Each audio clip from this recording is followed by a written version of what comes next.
Hi, this is value updates YouTube channel. நம்ம value update channel exclusive legal education கொடுத்துட்ருக்கோம். நம்மளுடைய சேனலை subscribe பண்ணுங்கள், மறந்துடாதீங்க. பெல் பட்டன் ப்ரெஸ் பண்ணுங்கள். ஃபுல் கண்டென்ட்டும் பாருங்கள். நம்ம போடுற ஃபுல் கண்டென்ட்டையும் பார்த்தீங்கன்னா உங்களுக்கு சட்டம் நல்லா புரிதலுக்கு உண்டாகும் அப்படின்னு நம்ம சொல்லிக்கிறோம். இன்றைக்கி நம்ம பார்க்க போகிறது பெண்களுக்கு உண்டான சட்ட சம்பந்தமான விஷயம். அதாவது மாதவிடாய் காலங்கள் சம்பந்தமான வழக்குகள். அதாவது மாதவிடாய் பெண்களுக்கு அப்படிங்கிறது தவிர்க்க முடியாத ஒரு விஷயம் அப்படிங்கிறதும் ஒரு இயற்கையான ஒரு ரீதியான ஒரு போக்காக இது இருக்குது. இப்போது பெண்களுக்கு இது ஒரு வேலை காலங்களில் ஒரு சிரமத்தை உண்டாக்குது அப்படின்னு சொல்லி வழக்குகள் உச்ச நீதிமன்றம் உயர் நீதிமன்றத்தில் நடந்து கொண்டு இருக்கிறது. இது சம்பந்தமான வாதங்கள் தீர்ப்புகளும் வந்திருக்கு. இது என்ன சொல்கிறாங்க அப்படின்னா, நீதிமன்றத்தில் வாதங்கள்லையும் சரி பரிந்துரைப்படி மாதவிடாய் காலத்தில் பெண்களுக்கு சம்பள விடுப்பு கொடுக்கணும் அப்படிங்கிறது பரிந்துரையாக இருக்குது உயர் நீதிமன்றத்தில். இது இந்த தீர்ப்பின்படி பார்த்தீங்க அப்படின்னா அரசாங்கம் கூடிய விரைவில் விடுப்பு கொடுத்து சம்பள விடுப்போடு மாதவிடாய் காலத்தை பெண்களுக்கு கொடுக்கும் அப்படின்னு சொல்லி நம்பப்படுது. இப்போ இந்தியாவில் பார்த்தீங்க அப்படின்னா இந்த மாதவிடாய் காலங்களில் பெண்கள் சிரமப்படுவதும் அதனுடைய சட்ட நிலைகள் எப்படி இருக்குது அரசமைப்போடு ஒன்றி அப்படிங்கிறதையும் விளக்கியிருக்கு. இந்த இந்தியாவில் சில நீதிமன்றங்கள் மூலமாகவும் மற்றும் அரசு ஆவணங்கள் மூலமாகவும் அடிப்படையில் மாதவிடாய் விடுமுறையை அடிப்படையான ஒரு வாழ்வுரிமையுடன் இணைத்து பார்க்கப்படுது அப்படிங்கிறது தற்போதைய சட்ட நீதியான போக்கா இருக்குது. இப்போ இந்த மாதவிடாய் வாழ்வுரிமை அப்படிங்கிறதும் இது அரசியலமைப்பு மற்றும் வாழ்வுரிமையில் இந்திய அரசியலமைப்புல பிரிவு 21, அதாவது வாழ்வுரிமை மற்றும் தனி உரிமை, அதாவது பெண்ணுடைய ஒரு தனி உரிமை என்பதை மற்றும் வேறு எதுவும் இல்லை அப்படின்னும் உயிரோடு இருப்பதை மட்டுமே வெறும் உயிரோடு இருப்பதை மட்டுமே கண்ணியத்துடனும் சுகாதாரத்துடனும் வாழ்வதன் உரிமையையும் உள்ளடக்கியதா இருக்குது அப்படின்னு இந்திய உச்ச நீதிமன்றம் பல தீர்ப்புகளில் விளக்கியிருக்காங்க. அதாவது இந்திய அரசியலமைப்பு பிரிவு 21 வாழ்வுரிமை மற்றும் தனி உரிமை அப்படிங்கிறத விளக்கியிருக்காங்க. இப்போ இந்த விளக்கத்தின்படி பார்த்தீங்கன்னா பின்னணியில் இதனுடன் ஆர்டிகல் 22 மாதவிடாய் காலத்தில் தேவையான ஓய்வு மற்றும் சுகாதார வசதிகள் இருக்கணும் பெண்களுக்கு அப்படின்னும், திட்டமிட்ட விடுப்பு இருக்கணும் அப்படின்னும், கண்ணியமான வாழ்வு உரிமை பெண்களுக்கு கொடுக்கப்படணும் அப்படின்னும், உரிமையில் ஒரு பகுதி அப்படின்னும் இது பொதுநல மனுக்களில் வாதிடப்படுது. ஆர்டிகல் 21 படி வாழ்வு உரிமை மற்றும் தனி உரிமை அப்படிங்கிறதுனால மாதவிடாய் காலங்களில் அவங்களுக்கு ஒரு வாழ்வு உரிமை தனி உரிமை இருக்குது. அப்படிங்கிறதுனால விடுப்புங்கிறது அவங்க கேட்டால் கண்டிப்பாக கொடுக்கணும். மற்றும் இது சம்பந்தமாக விடுப்பு கொடுக்கும் பொழுது வேலைக்கு பணிக்கு அதாவது சம்பளத்துடன் விடுப்பு கொடுக்கணும் அப்படின்னு சொல்லி வாதாடப்பட்டு வருது. இதை உயர்நீதிமன்றம் அரசாங்கத்துக்கு பரிந்துரைத்து அரசாங்கம் இதை ஒரு விடுப்பு கொடுக்கறது பணியில் இருக்கும் பொழுது விடுப்பு கொடுக்கறது அப்படிங்கிறது சம்பளத்துடன் கூடிய விடுப்பாக இருக்கணும் அப்படின்னு சொல்லியிருக்காங்க. கர்நாடக உயர்நீதிமன்ற நிலைப்பாடு தற்போது 2026 வழக்கு. கர்நாடக உயர்நீதிமன்றத்தில் ஒரு தீர்ப்பில் மாதவிடாய் விடுமுறை பெறுவது அப்படிங்கிறது அரசியலமைப்பு சட்டம் வழங்கியிருக்கும் வாழ்வுரிமையில் ஒரு பகுதி அப்படின்னே சொல்லியிருக்காங்க. இது நேரடியான ஒரு பகுதியாக இருக்கும் அப்படின்னும் இதை கர்நாடக உயர்நீதிமன்றம் தீர்ப்பில் குறிப்பிட்டிருக்கு. மேலும் பார்த்தீங்க அப்படின்னா மாதவிடாய் விடுப்பு கொள்கையை அரசாங்கமும் அரசு நிறுவனங்களும் தனியார் நிறுவனங்களும் இரண்டுலேயும் கண்டிப்பாக பார்த்தீங்கன்னா அமல்படுத்த வேண்டும் அப்படின்னு மாநில அரசுக்கு உத்தரவிட்டிருக்காங்க. இதுக்கு உயர்நீதிமன்றம் பரிந்துரைக்கிறாங்க. என்னென்னா சம்பள விடுப்பு, அதாவது வேலை பார்த்தாலும் சரி விடுப்பில் இருந்தால் சம்பளம் கொடுக்கணும் அப்படின்னு சொல்லியிருக்கிறாங்க. இது சமம் என்று, அதாவது ஒரு மாதிரி சமமான ஒரு விஷயம் அப்படின்னு சொல்லியிருக்காங்க.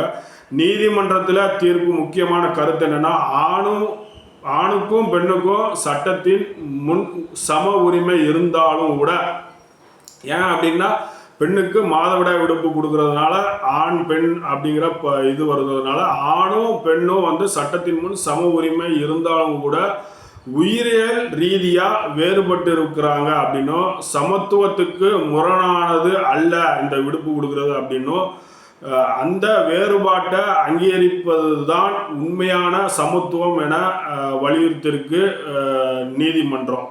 இது வந்து ஆர்டிகல் 21 படி வந்து கண்டிப்பாக இது வந்து சமமான ஒரு விஷயமாக தான் பார்க்கப்படும், வேறுபாடு அப்படிங்கிறது கிடையாது அப்படின்னு சொல்லியிருக்காங்க. இதன் அர்த்தம்னு பார்க்கும்போது மாதவிடாய் காரணமாக கடுமையான வலி வந்து பெண்களுக்கு ஏற்படும், பணியில் வந்து பணி செய்யும் பெண்களுக்கு சிரமங்கள் ஏற்படும் அப்படின்னும், இந்த மாதவிடாய் காலங்களில் இரத்தப்போக்கு அதிகமாக இருக்கும், பெண்கள் பலருக்கு வேலை செய்வது கடினமாக இருக்கும் இந்த காலநிலையில் அப்படிங்கிறதுனால விடுப்புங்கிறது கொடுக்க வேண்டியது நிறுவனங்களுடைய ஒரு தலையாய கடமை அப்படின்னும், மற்றும் பார்த்தீங்கன்னா அரசாங்கத்திற்கு இதை ஒரு சட்டமாக ஆக்க வேண்டும் அப்படின்னும், பணியில் விடுப்பு கொடுக்கும் பொழுது சம்பளத்துடன் சேர்த்து விடுப்பு கொடுக்கணும் அப்படின்னு வந்து சொல்லி இருக்கிறாங்க. இந்த நிலையை வந்து கண்டுகொள்ள மாதவிடாய் விடுமுறை எனும் தனிச்சலுகை வழங்குவது அப்படிங்கிறது ஒரு விஷயமா இருக்குது. சமத்துவத்தை மீறுவது அப்படிங்கிறது இது கிடையாது அப்படின்னும், அடிப்படை வாழ்வுரிமையை கண்ணியமான வாழ்க்கை அப்படிங்கிற ஒரு நிலைப்பாட்டை வந்து நீதிமன்றம் சொல்லுது அப்படிங்கிறத நம்ம வந்து புரிஞ்சுக்கிடணும். ஆனால் சட்டம் வந்து இதனுடைய இப்பொழுதுடைய இருப்பதனுடைய சூழ்நிலை என்ன அப்படின்னு பார்க்கும்பொழுது இந்திய தேசிய அளவில் இந்தியாவில் வந்து பார்த்திங்கன்னா மாதவிடாய் விடுமுறை அப்படிங்கிறது கட்டாயமாக்கப்பட்ட சட்டமாக வந்து இல்லை அப்படிங்கிறது தான் ஒரு விஷயம். இது மாநில அரசு இல்லை அப்படின்னா நிறுவனத்தின் தன்னிச்சையான கொள்கையாக இருக்குது அப்படின்னு வந்து சொல்கிறோம். கர்நாடகா போன்ற சில மாநிலங்கள் மட்டும் இந்த விடுப்பை அமல்படுத்தி இருக்கிறாங்க இப்போதைக்கு. இது இந்திய அளவில் விடுப்பு அப்படிங்கிறது கண்டிப்பான விடுப்பாக வர வந்து வாய்ப்பு இருக்கணும். இதை நீதிமன்றம் பரிந்துரைத்திருக்காங்க அப்படிங்கிறதும் ஒரு விஷயம். அதுலேயும் வந்து சம்பளத்துடன் விடுப்பு மாதவிடாய்க்கு பெண்களுக்கு அப்படின்னு வந்து சொல்லப்படுது அப்படிங்கிறது ஒரு முக்கியமான விஷயம். கர்நாடகா போன்ற சில மாநிலங்கள் மட்டும் இந்த விடுப்பை வந்து அமல்படுத்தியிருக்காங்க. இங்கே பார்த்தீங்கன்னா உயர்நீதிமன்றம் இதை வந்து வாழ்வுரிமையின் ஒரு பகுதி, ஒரு அங்கம் அப்படின்னு சொல்லி அடிப்படையான ஒரு உரிமை என்று வந்து இதை வந்து அழைக்கிறாங்க. சுருக்கமாக நம்ம பார்க்கும் பொழுது சட்ட ரீதியாக மாநில மட்டத்தில் வந்து மாதவிடாய் விடுப்பு முறை அப்படிங்கிறது இப்போது வாழ்வு உரிமையுடன் இணைத்து கருதப்படும் ஒரு அடிப்படை உரிமை போன்ற நிலையை வந்து கொண்டு இருக்கு அப்படிங்கிறத நம்ம சொல்லலாம். ஆனால் இது இன்னும் பொதுவாக அனைத்து மாநிலங்களுக்கும் கட்டாய சட்டமாக வந்து வரலாம் அப்படின்னும் வருங்காலங்களில் நீதிமன்றங்கள் பரிந்துரைத்து அரசாங்கம், மத்திய அரசாங்கம், மாநில அரசாங்கம் சட்டத்தின் மூலமாக விடுப்பு வந்து கட்டாயப்படுத்துவதற்கு அதிகமான வாய்ப்புகள் இருக்கும் அப்படின்னும், அதுவும் விடுப்பு வந்து சம்பளத்துடன் கூடிய விடுப்பு வந்து கொடுக்கப்படும் அப்படின்னும் பட வேணும் அப்படின்னும் நம்ம வந்து சொல்லிக்கிறோம்.